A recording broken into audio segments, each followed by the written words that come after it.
And am I just going to go up there right now? Yeah. Tell me when to start. You start whenever and then introduce everybody if you wish. Oh my goodness. All right. Oh. Well, hello everyone and welcome to Shepherd Accelerated Elementary School. Say that a few times quickly. My name is Janice Siebert and I am the president of the Roseland School District Board of Trustees. I've been an elected board member for 24 years, beginning when we only had 2 schools in the district with 650 kids, to now when we have 6 schools with 2,800 kids. It is my great pleasure to welcome you all today to one of those wonderful schools.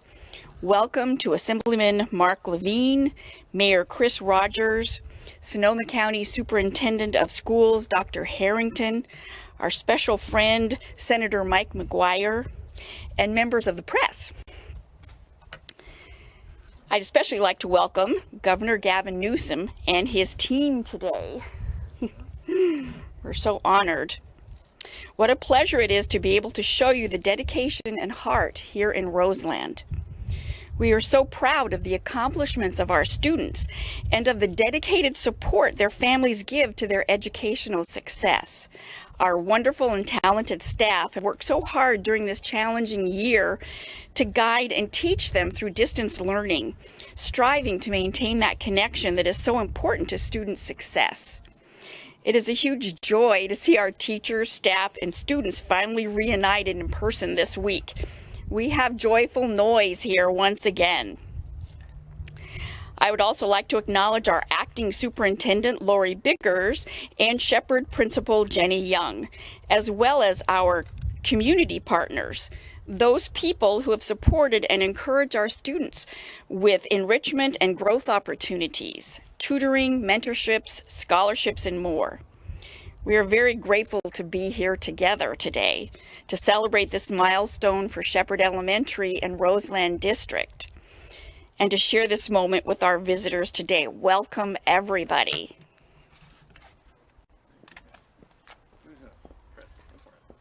Mayor, your time. All right, thank you so much. My name's Chris Rogers. I'm the mayor for the city of Santa Rosa. First and foremost, I want to thank the governor and his staff for coming out here to Roseland to check in on our community. Those of you who have been with us before know that Santa Rosa is a place that has been hit with repeated trauma, cumulative impacts of trauma through wildfire and now through the pandemic. And Roseland in particular has been a focal point of where many of our positive cases have come from and where many in our community have been struggling. I want to thank the governor and his team for helping to get kids back in schools. I want to thank our teachers for persevering through many Zoom calls over the last couple of years. For many of us, the start of our recovery is once kids are back in classes and we have some level of normalcy. I'm going to turn it over to our Assembly member, Mark Levine, for a couple of words as well.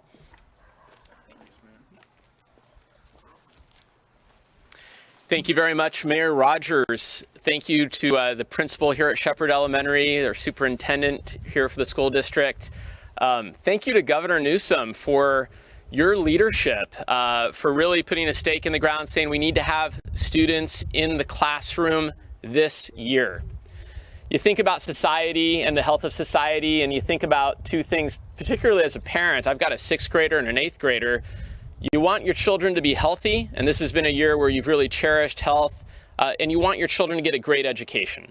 And I think what we're seeing here at Shepherd Elementary, that kids are able to get both, that we can follow safety precautions and safety protocols, keep our children safe in our schools. The science demonstrates that schools are a safe place for students, and that they can get the learning they need. And I think, again, as a parent, something I care so much about, the emotional support and the mental health that we need our children to have, the social interaction that is just so important for our kids.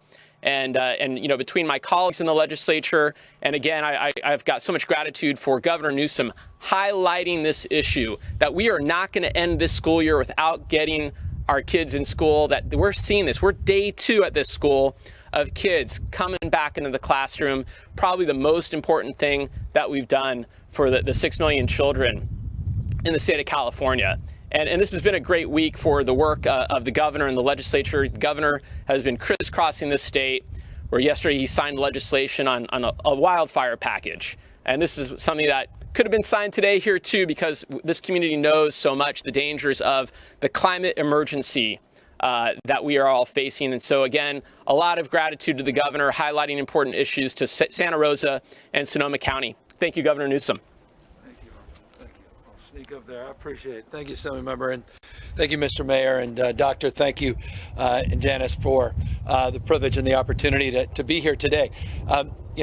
It's it's a remarkable district we're in. It's a remarkable county.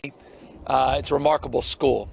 This school, 95% of the school Hispanic, 95% of the school Latino students. This school represents a unique set of challenges, not only as it relates to the education of these young children, but contextually the challenges this community has faced. And that's been highlighted by the Assembly Member and by the Mayor. As we walked in, Doctor reminded all of us of the trauma and the impact of these wildfires in this region and the impact they've had on this community, as well as the children here at this particular school. But of course, this last year has been particularly challenging on not only the children themselves, but their family members, and of course, the entire school community. And so I just want to acknowledge that trauma. I want to acknowledge the challenge that each and every one of those families have faced over the course of the last year, and the challenges in decision making that those parents have to decide to send their kids back in person to be educated.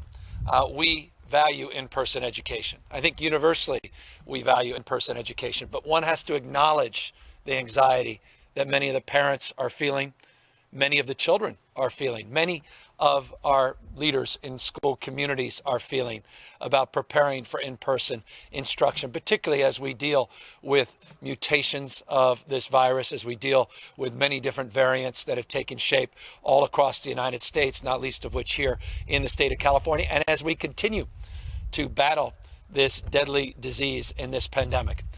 This disease has not taken the summer off. It will not take the summer off. It didn't take spring break off. It didn't take Easter weekend off. It remains as deadly as it's ever been. That said, it's a race with the vaccines, and it's a race to continue with all the non-pharmaceutical interventions that have mitigated the spread of this disease that lays claim to this status now for California. 23 plus million doses of vaccines have been administered in this state. That's larger than all but 6 nations in the world. We lead the nation this last week in terms of the lowest positivity rate in America, among the lowest case rates in America. We are making tremendous progress, but we're not there yet. Mission is not yet accomplished, and we cannot put down our guard. We can't take off our mask. We need to be mindful, and we need to be stubborn about the safety interventions and health interventions that are essential to sustainably getting our kids back into in-person instruction, not least of which here in this remarkable school. And so I'm here in that spirit, sober, mindful of the moment we're in. By no stretch of the imagination have we turned the page and now think this is behind us. And so we march into this extended opportunity to get our kids back in-person instruction, looking anew at the school calendar, looking anew at our approaches to intervention and learning loss, though the phrase learning loss is questionable because in order to lose something, you have to have gained something. At the end of the day, it's really not learning loss. It's the unfinished learning that needs to be done in person that we really need to tackle with intensive and comprehensive interventions over the course of the next number of weeks through the end of this school year. And then, of course, extending into the summer, where we provide the summer enrichment and summer school opportunities that are essential to get our kids back up, not just academically, but as the Assemblyman was saying, the incredible importance, the imperative of addressing the emotional needs of our kids.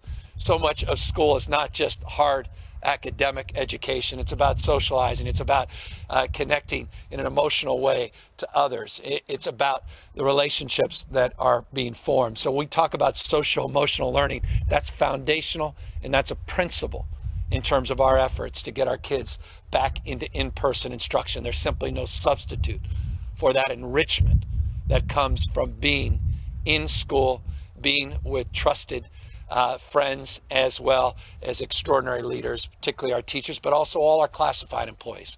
And let me just acknowledge the teachers. There's no greater messenger in terms of building trust that schools can safely reopen sustainably than one's own teacher. And so I just want to acknowledge the incredible work that's being done every single day, has been done over the course of the last school year by our teachers under challenging, incredibly difficult circumstances, and the work that now needs to be done as we get our kids back into school to work through this trauma, to work through this anxiety, to work through the emotional challenges. I can't even imagine, and Janice, principals here and others, what it must be like yesterday when kids were being dropped off, and parents probably had a lot of questions. And just that whole process of dropping off a kid, and then that experience and expression when the kid's back home. This is a challenging transition, but we're finally at that point. 9,000+ schools as of last month of our 11,000 schools in the state have firmly either reopened for in-person instruction or have announced a date for in-person instruction. Every single day, hundreds of schools are reopening. Proof point, San Diego this week. Proof point, San Francisco this week. Proof point, the largest school district in the state of California, second largest in America, Los Angeles, opening hundreds of schools in their communities. We can do this, and we must do it. And we must do it sustainably, and we must prepare now for full in-person instruction come this next school year. That's foundational, and that's principle. That said, in order to do that, we have to prove, not assert.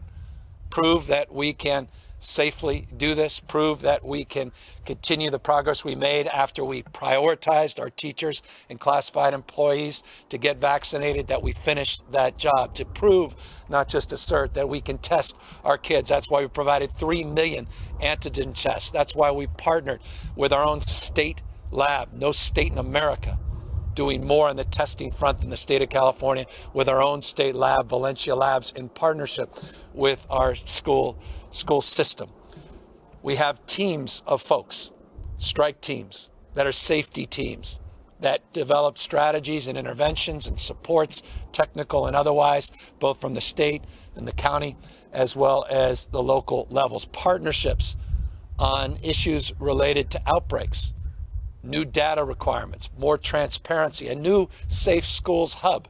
And I encourage you, all the parents, community leaders, those that want to know what's going on in their community, go to schools.covid19.ca.gov. Schools.covid19.ca.gov. That's the new Safe Schools Hub that provides real-time information about the status of your schools. More transparency, more accountability, more testing, more vaccinations, and more support. And I want to thank the Assembly member for his leadership. This legislature providing $6.6 billion to address the needs of intensifying our interventions, providing more tutoring, providing more supports, and providing the flexibility, recognizing one size does not fit all. The unique challenges in this particular school are distinctive from even other schools in the district. And so we wanted to provide that support and that flexibility, $6.6 billion to address those needs. Might be physical, might be PPE related, though we did provide 3 months, the state, of free PPE. But we might want to do more. We have the tools now, the technology, providing those Chromebooks. This school has already done that. And I want to applaud this school in particular for providing Chromebooks for every one of their kids. But we still have hotspot issues. We still have the quality download speed issues. So there's still work remaining there. Whatever the needs are, whatever those gaps are, we have provided that $6.6 billion to address those gaps, those needs, with the kind of flexibility that each school, not just each district and each county and each community in this state, deserve. We also are providing a historic level of funding for K through 12 education this year. Historic, without precedent, not only in the Prop 98 side, but an unprecedented amount of support from the federal government, including an additional $15.3 billion, $15.3 billion that comes from the $1.9 trillion new stimulus program. So the schools have never been more resourced, and with a resourceful mindset, we have the capacity to finish the job to get all of our kids safely back into in-person instruction. At the same time, and I'll close with this, at the same time recognizing, as I began, I end, the unique challenge, particularly in our diverse communities, and let me be more specific, particularly in the Latino community in California, and those parents that have experienced the worst of this pandemic and that unique trauma and that unique anxiety as it relates to reopening schools presents a challenge, and we must acknowledge that, we must address that, and we must be sensitive to the needs of those parents in particular and those children in particular. And that's why we do provide an option for those children, for those parents, where we continue to provide that hybrid model or provide that instruction online and supports offline in order to give them the confidence to rebuild a framework of support for getting their kids back safely into schools as well. And so that's a broad overview of where we are. I'm a parent of 4 young kids. The oldest just turned 11. There are few things more important to me than the quality of their education and their unique experience. And again, this is not unique to me. As some of them said, there's 6+ million children in our school system that deserve a high quality education and deserves those mental health supports and deserves the kind of intervention and high dose support that is needed to work through the challenges and the experiences and the trauma over the last year. But I'm grateful to be here. I'm very proud to be here. This is the week we've been waiting for, where we're seeing massive scaling of our children returning back into schools. And Janice, you said it better than anybody. There's no greater sound than the sounds you'll be hearing in about 20 minutes of those kids starting to scream and yell, and they see friends for the second day in a row, some of them, some for the first time in months, and start playing again. And the picture of that will be painted even more brightly when those basketball rims are returned. You promised me, to those backboards behind me. With that, of course, we're here to answer any questions. Governor Jody Hernandez from NBC Bay Area. You mentioned 9,000 schools are returning, but not all of them are. What do you say to those districts and those parents? A lot of very frustrated parents, school districts in Contra Costa County that have said they will not reopen for the remainder of the year. I want all the schools to reopen. I've been crystal clear about that going back to December. We put out a specific strategy in December to safely reopen our schools for public instruction and in-person instruction. We put out $6.6 billion, and I was very grateful that the legislature embraced that in order to help advance that cause. The 9,000s from March, as I just noted, hundreds of schools are opening every single day. So mark my word, that number is much closer to 11,000 than 9,000, but there are outliers, and we've got to work through those issues. It's too much at stake.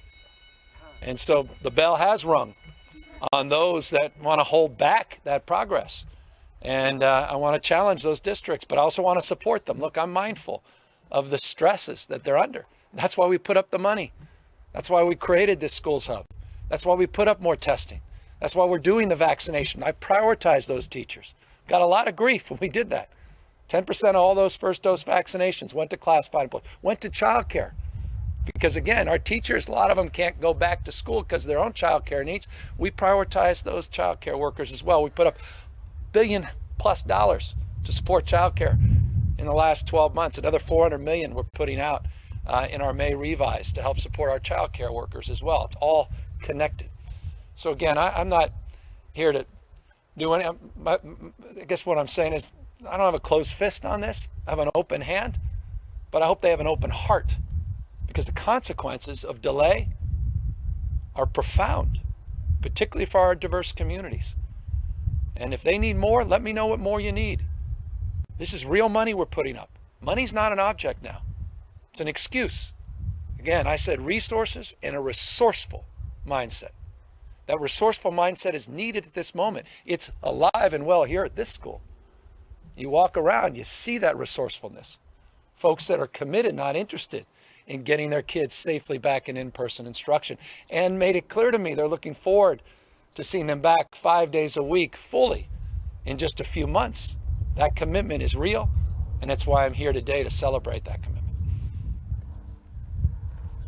Governor Newsom, Mark Albert, NorCal Public Meeting here at CBFM. You talked about the emotional and social needs of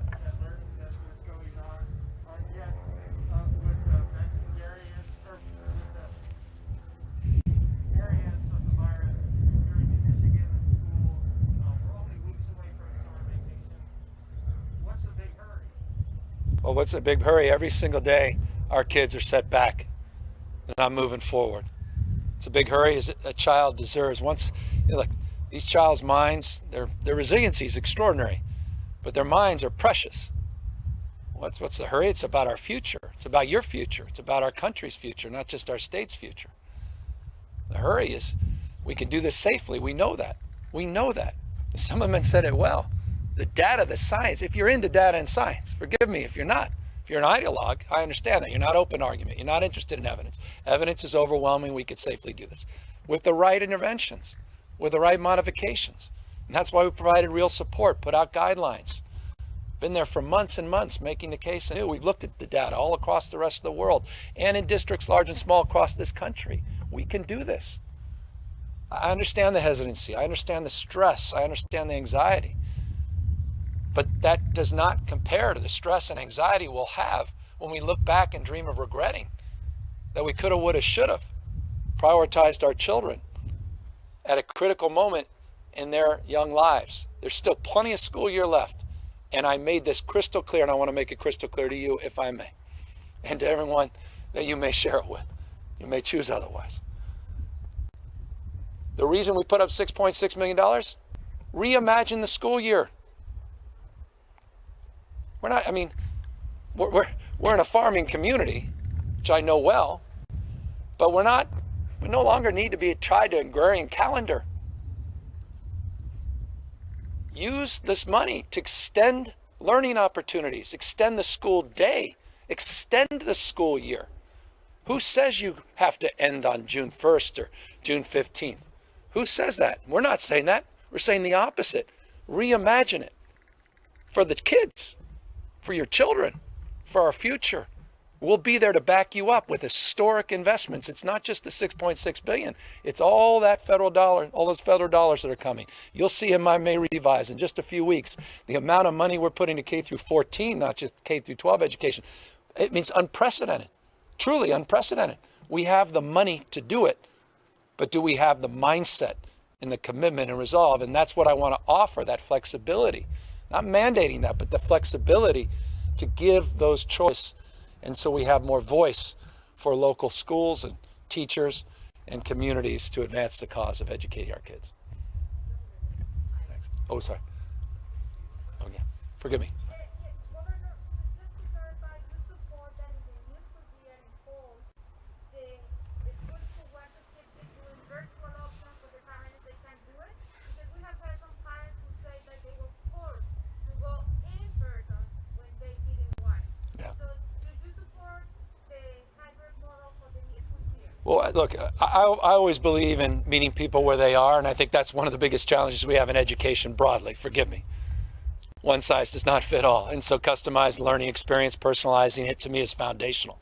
And I think a lot of the lessons we've learned this last year will make us even stronger moving forward, because I think we've understood that, particularly with this online effort. That said, we want that flexibility, but our default is to get kids back safely in schools. But look, by August, I'm expecting by June 15th, substantially, to reopen this economy again. We're at 1.7% positivity rate today. We have 23 million people vaccinated.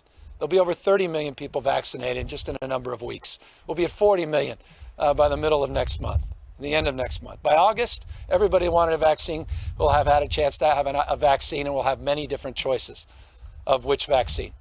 So I would expect and anticipate that the anxiety will give way to some new reality by August, and that will be an exception. And I think you always accommodate, but to me, that's an extreme exception. And I expect all our kids to be back. That's what I expect, with caveats, always, with caveats. Expect our kids back safely in in-person instruction in the fall. Governor, can you mandate that schools give the option to, this is a very decentralized system. California is the size of 21 states population combined. I say that all the time, but I do it to impress upon you the complexity of governance in a state as large as ours. There's no other system of public education in the United States like this system.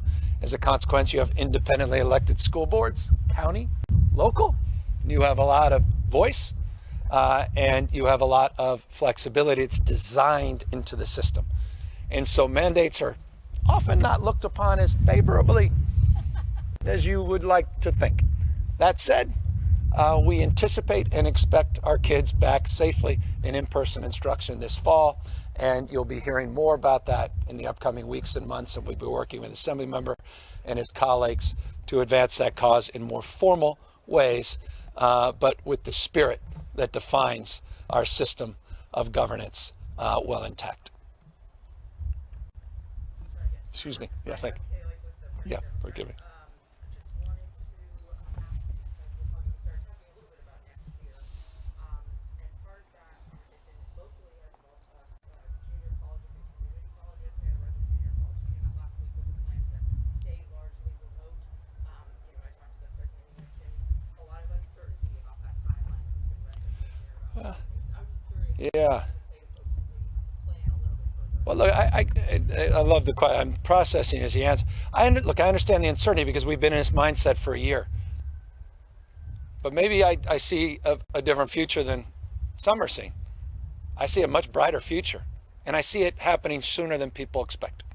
And I think that's the shift. There's an old adage, once the mind is stretched, it never goes back to its original form. By the way, that's what I love about this school, with this college-going culture for these young kids. I love that. My mind has been stretched in this context. There's a bright light at the end of this tunnel.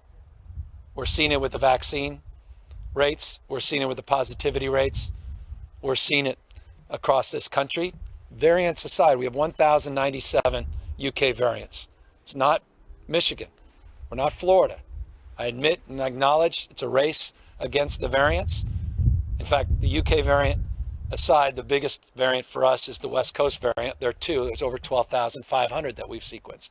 That's, to me, more relevant to California's unique conditions, but we are mindful when you're 11,000 or almost 1,100 UK variants that we have to keep on top of that, and we are.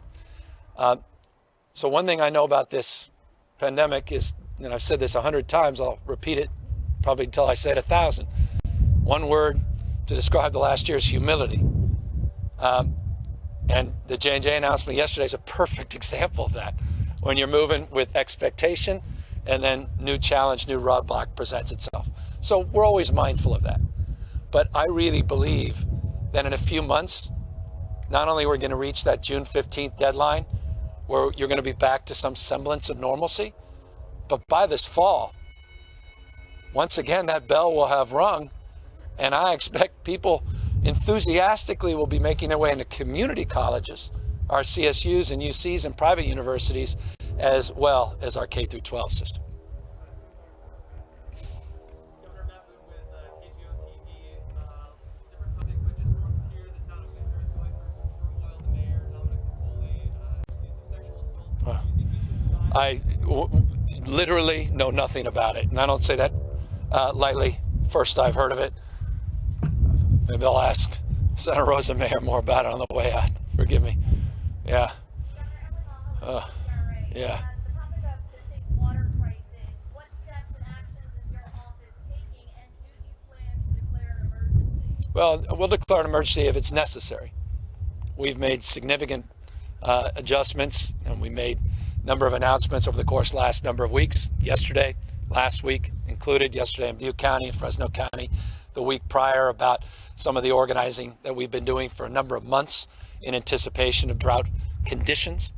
We have not made the determination of whether or not this is a drought emergency. That comes with emergency authority that not everyone may want to invest in one individual, but it also comes with obligations that everybody also needs to be mindful of in terms of potential impacts.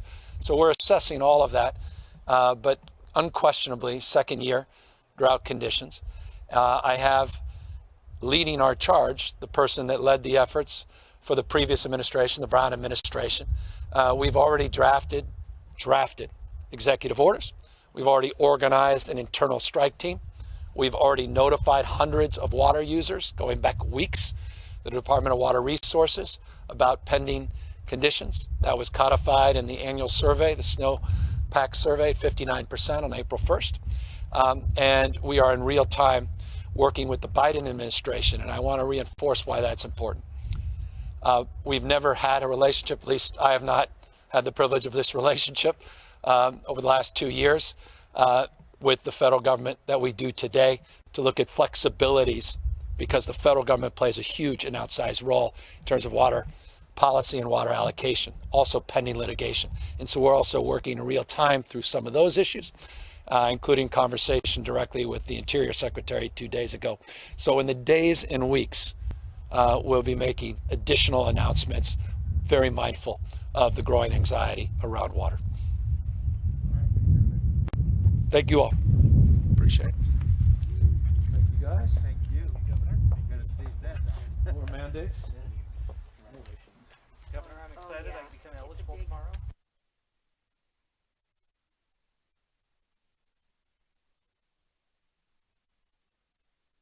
Just reminded me, everybody get their vaccines tomorrow, April 15th, but we'll be going around the state tomorrow, reminding everybody no restrictions now on eligibility starting tomorrow. So encourage anyone that has not yet gone to get a reservation to take a look at the most proximate place where they can get one of these vaccines. More and more are being made available in pharmacies, not just clinics and the mass vaccination sites. We're receiving slightly more vaccines this week than we did last week, and we anticipate exponentially more over the next number of weeks. But we're on track tomorrow, and we believe if people do their part, we all do our part, we're on track by June 15th to substantially reopen the state.